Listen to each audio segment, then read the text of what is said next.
investigación tiene aquí una mina,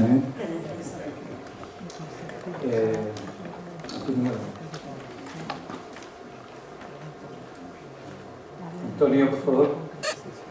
A continuación, Antonio Morales Benítez nos va a hablar de Daniel Candel López, 1905-1963, educador y masón.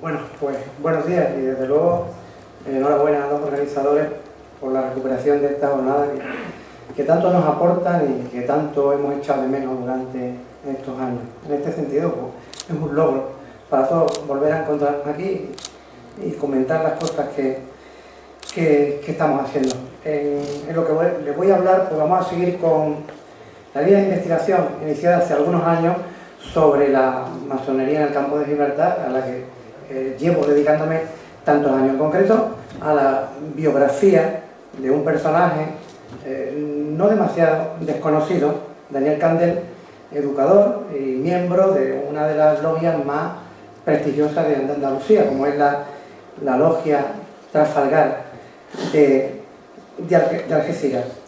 ¿Y por qué esta biografía? Pues se trata de una línea de investigación que se ha abierto ahora entre el Centro de Estudios Históricos de la Masonería Española, que está en la Universidad de Zaragoza, y la Universidad de San José, en Costa Rica, con las que colaboramos. Y se trata, pues, de estudiar el intercambio de ideas y de sociabilidades entre masones de la península y del continente americano. Y en este sentido, pues, el campo de Gibraltar tiene mucho que decir. No hace falta que diga que la masonería tiene una vocación universal y una proyección mundial. Ya desde el siglo XVIII la conocemos en Gibraltar con la logia San Juan, de una obediencia inglesa, y como decía antes, esto implica pues, un intercambio de ideas y de sociabilidades muy importante. Esta comunicación en concreto se ocupa es un ejemplo de esta relación entre el campo de Gibraltar y América. Es una aportación, no es la primera, pero sí se enmarca, como decía antes, en esta nueva línea que estamos metidos los masonólogos de relacionar los dos continentes, y más o menos cada 2 años hacemos un encuentro o en América o en España con nuestras conclusiones.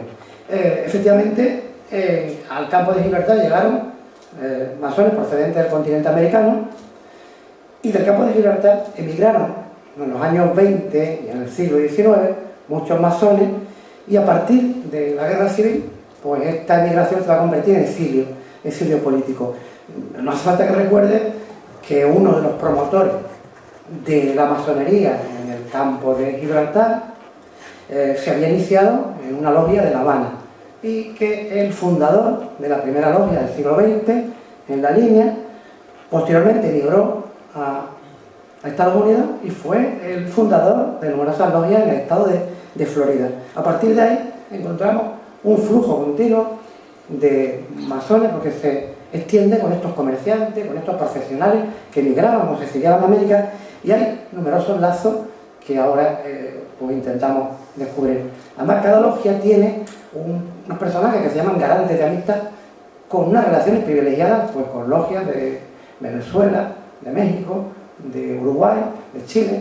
En realidad, pues hay como una comunidad latina que es de las que van a participar pues activamente los masones del campo de Gibraltar.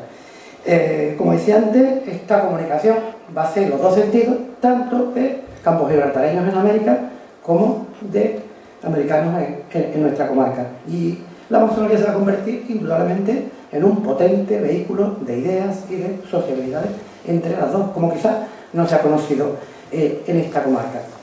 Pero concretando, para no perdernos, esta comunicación analiza en concreto la actividad académica y masónica de Daniel Candel, profesor de instrucción en el campo de Gibraltar, aunque nacido en una localidad de Albacete, que a partir de los años 30, 29, se instala en San Roque. Aquí estaba su tío, Daniel Candel, que llevaba 20 años impartiendo educación, que es un docente muy reconocido, tuvo 21 votos de gracia en este periodo.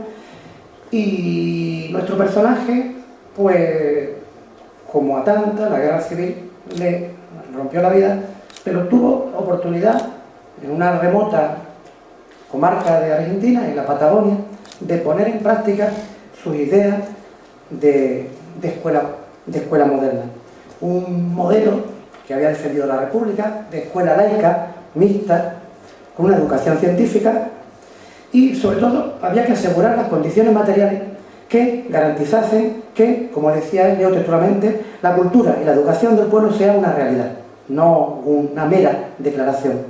Y para ello, pues fundó en una localidad que se llama Comodoro Rivadavia, hemos consultado la prensa y algunos testimonios de allí, pues una academia con un nombre muy masónico que es Minerva, donde lo convirtió en un centro laico y considerado hoy en esta localidad argentina como el embrión de la educación secundaria que no existía. Escribió además un libro sobre dos temas que a él le apasionaban y teorizó sobre el tema de la educación integral y sobre los derechos del niño, que era el tema de su especialidad. El prólogo se la hice de este libro que se editó en Buenos Aires y que hoy está en la Biblioteca de Maestros de la capital argentina, pues se lo hizo Manuel Blasco Garzón, que fue ministro de Comunicaciones del gobierno del Frente Popular de 1936 y bueno, y tiene también una vida apasionante, que también estamos masón de una logia de Sevilla, ¿no? Bueno, pues como decía antes, Candel se instala en Algeciras. Aquí estaba su tío, que se llamaba Agustín Candel, un docente muy reconocido, de más de 20 años de trayectoria en la localidad. Daniel estaba muy unido y compartía con su tío pues sus ideas sobre la instrucción en la infancia y la salud pública. En este sentido nos cuentan que fue director de la Escuela de Orientación Marítima de Algeciras, donde se educaban los hijos de los marineros, y aquí puso en práctica estas ideas de educación integral, y cada alumno tenía pues, su cepillo de dientes en el aula y una medida higiénica hasta entonces casi desconocida en España. En cuanto a sus ideas políticas, pues no tuvo actividad política destacada, sí cultural, interesante. Perteneció al partido de Martínez Barrio, de Unión Republicana, pero su actividad la va a desarrollar dentro de la logia de Algeciras, que se llama Trafalgar, que se va a convertir en un referente, quizás, de la masonería andaluza. Su primer contacto son del año 29. Aquí pudo coincidir con masones locales de reconocida altura intelectual, como Cayo Salvadores o Mora Roja, que fue alcalde de Tarifa, y los debates científicos y culturales que había, que podemos ver en las actas de Trafalgar, pues denotan la categoría intelectual de los miembros. Era un auténtico círculo intelectual que estaba en Algeciras, donde fluía, como hemos dicho, no solamente contacto con América, sino también con Marruecos y con Europa, y sobre todo a partir de los años 30 hay un fluir de gente que viene de Alemania, de Italia, huyendo de las dictaduras de estos países, ¿no? Como digo, aquí pudo coincidir con estas personas tan formadas, y tenemos los textos de sus intervenciones sobre estos temas que siempre le apasionaron, como decía antes, la educación de la infancia y los derechos del niño. En concreto hay uno que se llama Intento de un ensayo aleccionador, en el que él se extiende sobre estas ideas. Como decía antes, no tuvo una actividad política destacada, no fue concejal, sí fue un activista cultural. La guerra civil pues cambió y destrozó tantas vidas como sabemos. En primer lugar, pues fusilaron a su padre, que se llama Rafael Candel, que trabajaba en el puerto de Algeciras, huyó a través de Gibraltar, se instaló en Tánger y aquí fue director de un centro escolar, pero tampoco Tánger era un sitio seguro. Proyectó huir a México, donde muchos de sus compañeros de logia habían emigrado, pero se impuso viajar a la Argentina. En 1937, con 31 años, lo encontramos ya en Buenos Aires y escribe este libro tan interesante que hemos encontrado en la Biblioteca de Maestros de Buenos Aires, que se llama Los Derechos del Niño, que es su obra más importante, un tratado sobre estos temas que siempre está editado por una editorial que se llama Res Novum Verba y promovido por el Centro Republicano Español de Buenos Aires. Como decía antes, el prólogo es de Blasco Garzón, que ya he dicho que fue un activista importante en Sevilla, preocupado siempre por la educación también, presidente del Sevilla Club de Fútbol también, tiene un personaje con una biografía también, pero en Buenos Aires le surge la oportunidad de emigrar a una remota región argentina que se llama la Patagonia, donde él ve que tiene la oportunidad de poner en práctica las ideas que en España no había podido poner por la guerra civil. Escuela moderna, laica, mixta, inclusiva. Comodoro Rivadavia se prestaba a todo eso con unos amigos. Parece que tuvo ayuda de la masonería argentina, que le financiaron el local, donde él se pudo establecer, al principio como una academia privada que se llamó Minerva. Con mucho sacrificio en 1940 montó la academia, que al año siguiente ha dado los resultados, porque tenían que examinarse los alumnos de bachillerato en una localidad, en la capital. Pues fue declarado por el gobierno bien de interés público. Su idea... 5 minutos. Bueno, a ver cómo lo hacemos. Su idea era adaptar la educación al sistema público argentino, incorporar la Academia Minerva al sistema público argentino. El gobierno le concedió la Carta de Ciudadanía, le homologó el título, no consiguió totalmente los objetivos, que era incorporarla, pero sí, de alguna manera, incitó al gobierno a montar el primer colegio público de secundaria en esta ciudad, y él pasó a ser profesor de castellano y de literatura ya en una escuela pública. Aquí, entonces hoy está considerado, hace unos años tuvo un homenaje en esta ciudad, como el pionero de la educación secundaria en la región de la Patagonia argentina. Tuvo también una intensa vida cultural, se especializó en el Quijote, hay muchas conferencias sobre literatura española. También se recuerda mucho en esta localidad un programa de radio que hacía, que se llamaba Suspiros de España, lleno de evocaciones, de recuerdos de la tierra que había tenido que abandonar. Fundó un centro democrático español en Buenos Aires. En cuanto a la actividad masónica, no tenemos muchos datos, pero sí sabemos que la masonería le ayudó a fundar esta academia y que sus familiares dicen que pagó el entierro también, porque al final pues, tuvo por una larga enfermedad que abandonar.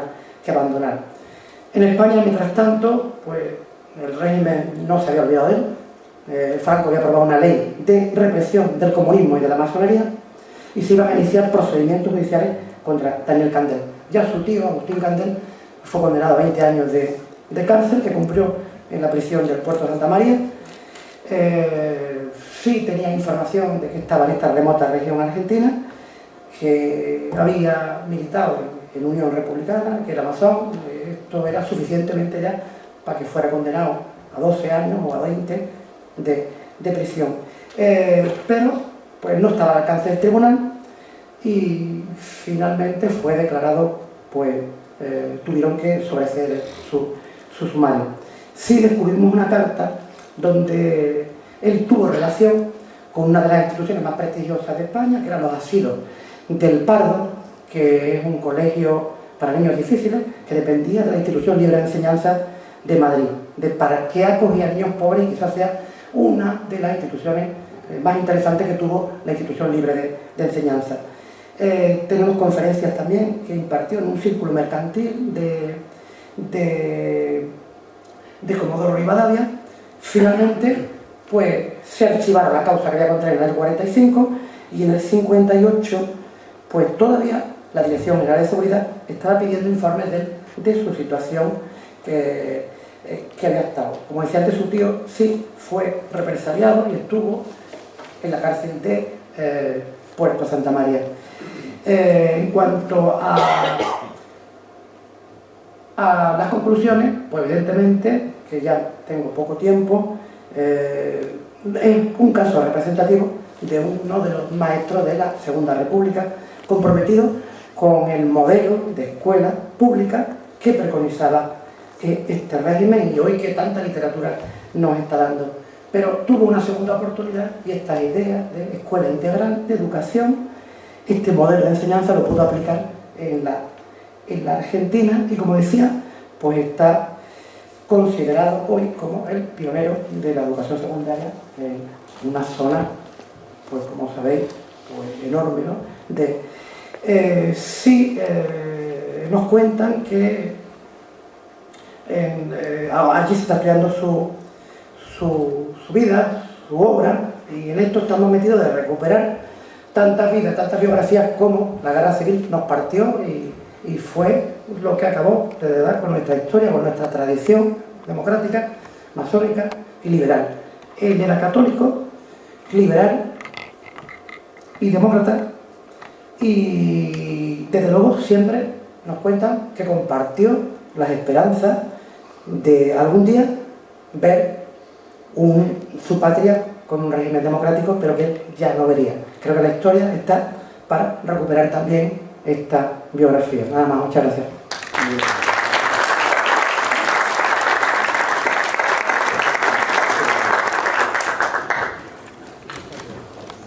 Muchas gracias, Antonio, por esta interesante biografía de este personaje campo-gibraltareño que entra dentro de los estudios tan profundos que está haciendo sobre la masonería en el campo de Gibraltar.